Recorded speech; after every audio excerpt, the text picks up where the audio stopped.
ሳምሶን ሀብተ ስላሴ እባላለሁ። የዛሬ ፕሮግራማችን የስነ ስዕል ጥበብ ስራና እይታ ፕሮግራማችን ነው። የስነ ስዕል እይታ እና ስራ ፕሮግራማችን ላይ የስነ ስዕል ጥበብ ትምህርት ፕሮግራም ይኖረናል። በዚህ ፕሮግራማችን ላይ ስለ ስዕል ጥበብ ትምህርት የምንሰጥበት ነው። ከመሰረታዊ የእርሳስ ስራ ጀምሮ እስከ ቀለማት፣ እስከ ቀለም ቅብ፣ የዘይት ቀለም ቅብ እያልን የምንሰጥበት በየሳምንቱ የሚካሄድ የትምህርት አሰጣጥ ፕሮግራማችን ነው። ለዚህኛው የመጀመሪያው መሰረታዊ የሆነ የእርሳስ ስዕል ንድፍ ስራ ከፖርትሬት የሚባለውን ከአንገት በላይ የምንጀምርበት ይሆናል። ይህንንም አስተማሪያችን አርገን ጥሩ አርጎ የሚያሳየን ወጣት ሰዓሊ ሳሙኤል እንዳለ ይባላል። ተመልካቾቻችን ይህንን ፕሮግራም ተከታተሉልን።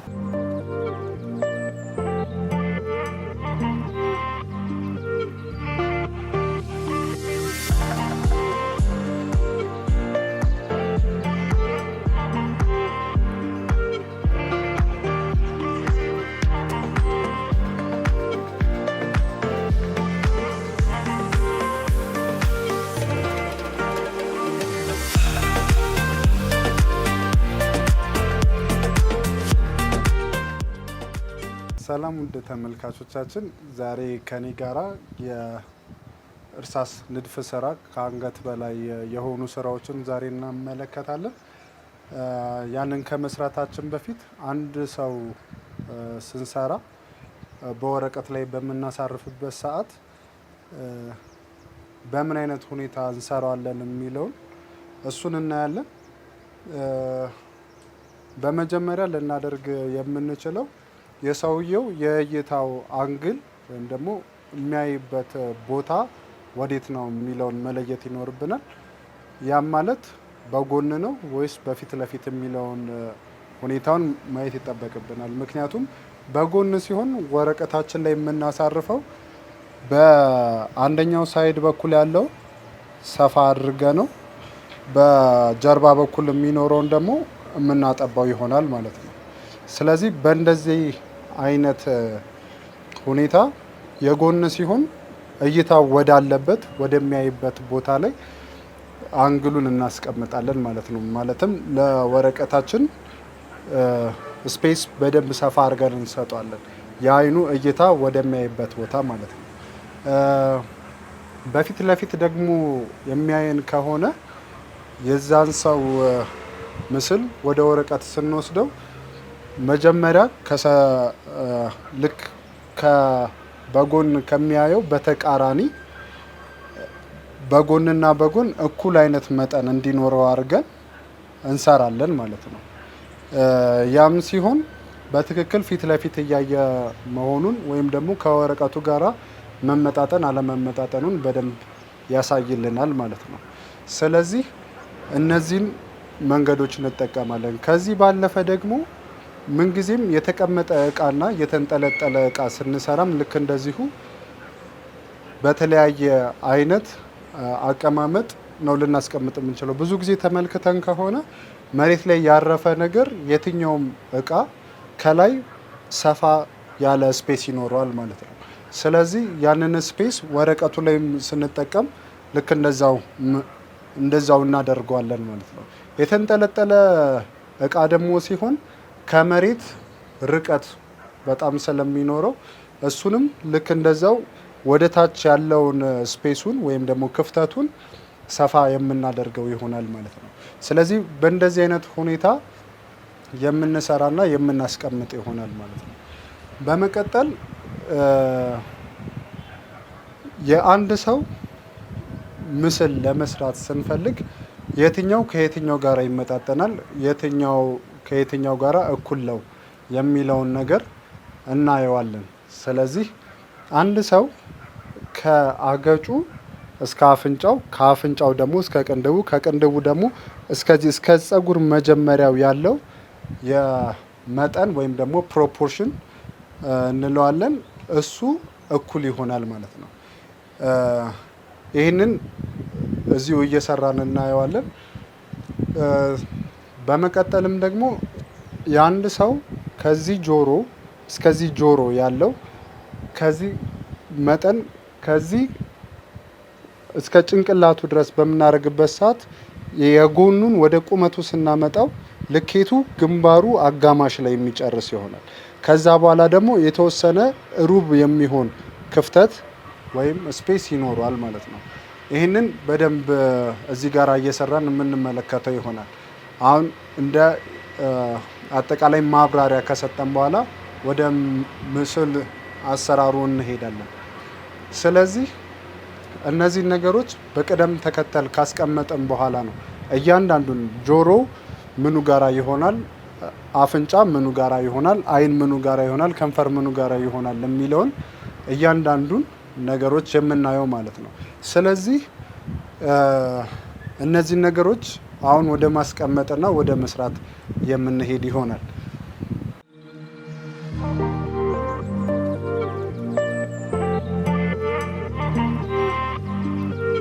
ስለዚህ አሁን የምንሰራው ስራ ከአንገት በላይ ያለውን ስለሆነ ፕሮፖርሽንን ለመረዳት ስለሆነ የምናየው ከወረቀቱ በተወሰነ መጠን ዝቅ አድርገን የምንጀምር ይሆናል ማለት ነው።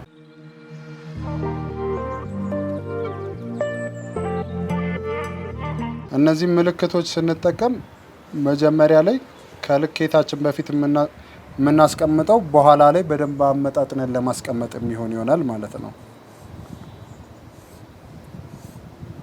አሁን ይህንን ቦክስ ቀጥታ ወደ መለካት እገባለሁ። ምክንያቱም በኋላ ላይ የተመጣጠነ ከዚህ ወረቀት ጋር የሚመጣጠን ስራን ለማሳየት ማለት ነው።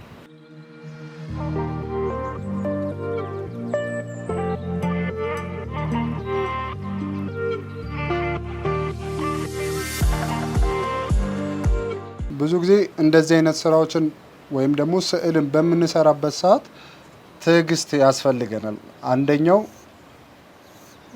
አንደኛው የምንለው ወይም ዋነኛው ነገር ትዕግስት ነው። ትዕግስት ከሌለን በደንብ ልንሰራው ወይም ደግሞ ልናከናውነው አንችልም። ትዕግስት ካለን ግን አንድ የምንፈልገውን ድሮይንግ በደንብ በሚገባ ልንሰራው እንችላለን ማለት ነው። ስለዚህ ከትዕግስት ጋራ በደንብ አድርገን እንሰራለን። እያንዳንዱን ነገሮች ስናስቀምጥ ግን ሁሉንም ነገር መለካት ይጠበቅብናል። ሁሉንም ምክንያቱም ያለበዚያ ወይ አፉ የተጣመመ ወይም ደግሞ የጆሮ አቀማመጡ ልክ ያልሆነ እንደዛ አይነት ድሮይንጎች ይመጣሉ። ስለዚህ እያንዳንዱ የምንሰራቸውን ስራዎች በጠቅላላ በመለካት ውስጥ ልናደርገው ይገባል ማለት ነው።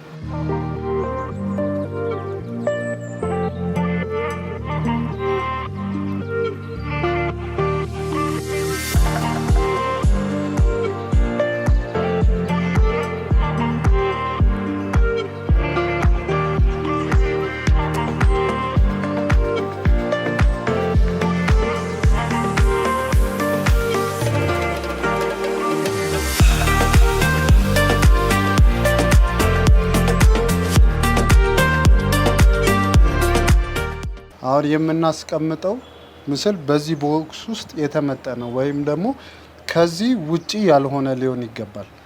ምክንያቱም አሁን ከዚህ የምንወጣ ከሆነ ስዕሉ ፕሮፖርሽኑ ወይም ደግሞ ከወረቀቱ ጋር መመጣጠኑ ይቀርና ድፍን ያለ ይሆናል። ያ ደግሞ ለእይታ የሚረብሸን ይሆናል ማለት ነው። ስለዚህ እዚህ ውስጥ ይሄ ያስቀምጥነው ወይም ደግሞ ለክተን ያስቀምጥነው ቦክስ ውስጥ ጀምረን ልንጨርስ ይገባል ማለት ነው። አሁን ቅድም ልክ እንደነገርኳችሁ የአንድ ሰው ፊት ከዚህ ከጆሮ ከዚህኛው መጀመሪያ እስከዚህኛው በምንሄድበት ጊዜ እሱን ስናዞረው የሚመጣው ግንባሩ ጋር ነው ብለናል። እዚህ ጋር አሁን የሚያስቀምጥነው እሱን ነው ማለት ነው። ስለዚህ ይህንን ደግሞ መልሰን ለሶስት እንከፍለዋለን።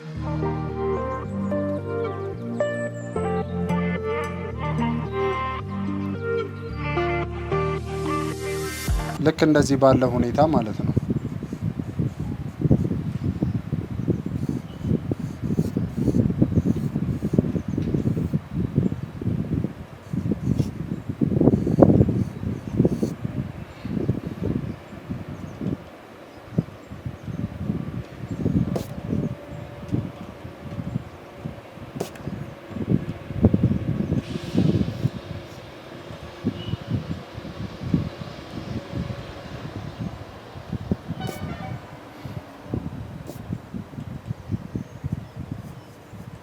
አሁን ይሄኛው ፓርት የአገጩ ነው። ይሄ የአገጭ ነው። ይሄ ደግሞ የአፍንጫ ነው። የአፍንጫ ፓርት ነው። እዚህ ጋራ የአፍንጫ አለ። እዚህ ጋራ ደግሞ የቅንድቡ ነው። ይሄ ደግሞ የጸጉሩ መጨረሻ ነው። ይሄ የጸጉሩ መጀመሪያ ይሆናል። እዚህ ጋራ ጸጉሩ በጣም ትልቅ ወይም ደግሞ ድሬድ ሊሆን ይችላል። ምን ያህል መጠን ወይም ደግሞ 0 ቁጥር የምንለው ይሄ ኖርማል ፍላት የሆነ አቆራረጥ ሊሆን ይችላል። ስለዚህ እሱን በዚች ውስጥ ነው የምንወስነው። በጣም ትልቅ ረጅም ከሆነ ወይም ደግሞ ቀጥ አድርጎት ከሆነ ጸጉሩን ከዚህም ማለፍ እንችላለን። ግን ያን ያህል በጣም አያልፍም። ቢያንስ እስከዚህኛው ባለው መጠን ድረስ ከፍ ልናደርገው እንችላለን። በዚህ ውስጥም ደግሞ ልንጨርሰው እንችላለን። ስለዚህ እነዚህን ፓርት ሁልጊዜ መርሳት የለብንም። የትኛውም አይነት ስራ ልንሰራ እንችላለን። የሰው ምስል የትኛውንም ስንሰራ ከነዚህ የወጣ አይደለም። ይህም ማለት ግን ህፃናትንም ስንሰራ የራሱ የሆነ ህግ ስላለው ይሄንን ሳይለቅ ነው እያንዳንዱ የሰው ፊት የሚሰራው ማለት ነው። ስለዚህ በእንደዚህ እኩል ለእኩል ከፍለን የምንጀምረው ይሆናል ማለት ነው።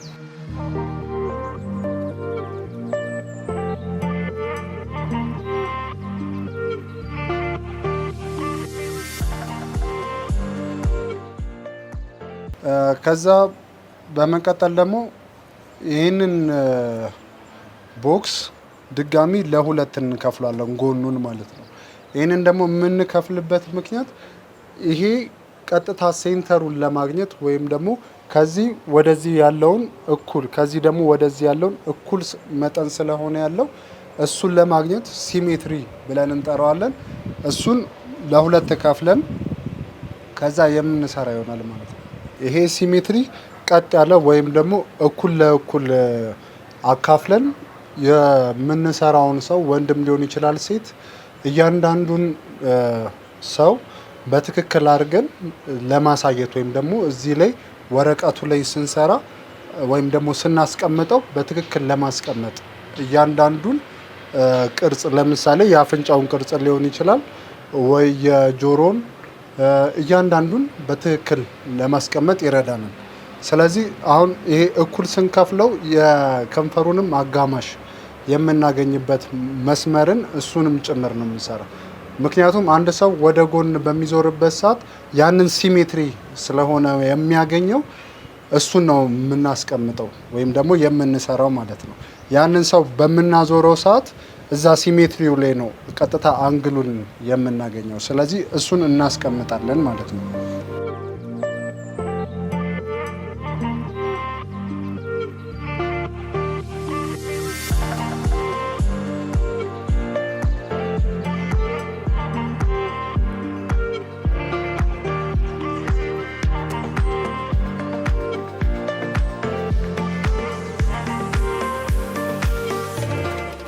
ምንጊዜም ስራዎቻችንን እየሰራን ራቅ ብሎ የማየት ልምዱ ሊኖርን ይገባል። ምክንያቱም የቱ ጋራ ተሳስቷል፣ የቱ ጋራ ደግሞ ትክክል ነው የሚለውን ነገሮች በደንብ ለማየት እንዲመቸን ራቅ እያልን መመልከቱ ልምድ ልናደርገው ይገባል። ስለዚህ አሁን በዚህ ውስጥ ያንን የሰው ምስል እናስቀምጣለን። ምንጊዜም ይሄ የቅንድብ ፓርትን በምናስቀምጥበት ትክክል ነው የጆሮ ጫፍ ወይም ደግሞ እዚህ አናቱን የምናገኘው ማለት ነው። የዚህ ደግሞ የጆሮአችንን መጨረሻ የምናገኘው ይሄ የአፍንጫችን መጀመሪያ ወይም ደግሞ እዚህ ከከንፈራችን ከፍ ብሎ የምናገኘውን እሱን ፓርት ላይ ይጨርሳል ማለት ነው። ስለዚህ የፊት ለፊት ምስልን ሁል ጊዜ ስንሰራ በሱ ነው። የጎንም አድርገን ብንሰራ እሱ ነው የምንከተለው ማለት ነው። ስለዚህ በዚህ ውስጥ እያየነው እንሄዳለን። ያው እየተነጋገርን መሄድ ስላለብን ማለት ነው። ከዛ ባለፈ ደግሞ ሁልጊዜም ስንሰራ ፊት ለፊት ሲሆን አንድ ሰው ከዚህ እስከዚህ ባለው 5 ፓርት ይኖረናል ማለት ነው። ምክንያቱም ከዚህ ከጆሮ እስከዚህኛዋ ፓርት ድረስ ያለው አንድ ብለን እንይዘዋለን። ከዚህ ደግሞ የአይኑ መጨረሻ እዚህኛው ድረስ ወይም ደግሞ የአፍንጫው መነሻ የሆነው እዚህ ድረስ 2 ፓርት፣ ከዛ እዚህኛው አይን አጋማሽ ላይ 3፣ ከዛ ይሄኛውን 4፣ ከዚህ ወደዚህ ያለውን 4፣ ይሄኛውን 5 አድርገን የምንጨርስ ይሆናል ማለት ነው። ስለዚህ በዚህ ልኬት ውስጥ ነው የአይኑንም የአፍንጫውንም የቱ ጋራ መቀመጥ አለበት የሚለውን የምናገኘው። ስለዚህ በእንደዚህ ሂደት ውስጥ ሙሉ ለሙሉ ስራውን እየሰራን እንሄዳለን።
ስለዚህ ቅድም እንደተመለከት ነው እያንዳንዱ ነው አሁን ከአገጭ እስከ አፍንጫ፣ ከአፍንጫ እስከ ቅንድብ፣ ከቅንድብ እስከ ጸጉር መጀመሪያ ያለውን በእንደዚህ አይነት መንገድ እናስቀምጠዋለን። ስለዚህ አሁን አፍንጫውንም ስናገኝ፣ ቅንድቡንም ስናስቀምጥ፣ ጸጉሩንም ስናስቀምጥ ቅድም ባስቀመጥ ነው ፕሮፖርሽን ወይም ደግሞ ማመጣጠን በምንለው በዛ ህግ ነው ማለት ነው። በእንደዚህ ሁኔታ ያስቀመጥ ነው። አሁን በዚሁ ቅድም ያወራ ነውን አሁን ጆሮ በዚሁ ቀጥታ ነው የተቀመጠው። ያለቀውም ደግሞ በአፍንጫው ቀጥታ ነው ማለት ነው። ስለዚህ እነዚህን የማመጣጠን ስራዎች ከሰራም በኋላ በቀጥታ ደግሞ የምንሄደው ስጋ ማልበስ ወይም ደግሞ ይሄ ሰው ስጋ አለው፣ የሰው ፎቶ ነው፣ የሰው ምስል ይመስላል የሚለውን ደግሞ በደንብ ለማሳየት ደግሞ የሚረዳን ሼድ ወይም ደግሞ ብርሃንና ጥላ የመስራት ሂደት ነው። ስለዚህ እሱን በምንሰራበት ሰዓት ደግሞ እዚህ ጋር ያስቀምጥነው ምስል ከፍላትነት ወይም ደግሞ ከስሪዲነት ስለሚወጣ ያንን ሰው መግለጽ እንችላለን ወይም ደግሞ ማሳየት እንችላለን ማለት ነው። ስለዚህ አሁን ይሄንን ቶኑን ወይም ደግሞ ሼዱን በመስራት እንገልጿለን። ሼድ ስንሰራ ወይም ደግሞ እዚህ ላይ የምናስቀምጠውን እርሳስ ወይም ደግሞ እርሳሱን ስንቀባ ስንጠቀም የትኛው ጋራ በደንብ ደመቅ ያለ የጥላ ሂደት አለው፣ የቱ ጋራ ደግሞ ፈዘዝ ያለ ጥላ አለው የሚለውን እነሱም በትክክል ወይም ደግሞ በቅደም ተከተላቸው ወይም በስርዓታቸው እዛ ሰው ፊት ላይ የምናየውን የጥላ ሁኔታ የብርሃንና የጥላ ሁኔታ በትክክል ማስቀመጥ ስንችል በትክክል ያ ሰው የስጋ መልበሱን ያሳይልናል ማለት ነው። ስለዚህ በእንደዚህ አይነት መንገድ ነው አንድን ፖርትሬት ወይም ደግሞ አንድን ምስል ስናስቀምጥ በእንደዚህ አይነት ሁኔታ ነው የሚገልጽልን ማለት ነው። ስለዚህ አሁን ደግሞ ወደ መቀባቱ ወይም ደግሞ ስጋ ወደ ማልበሱ እንሄዳለን ማለት ነው።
ተመልካቾቻችን ይህንን ፕሮግራም እንደተከታተላችሁት ተስፋ እናደርጋለን።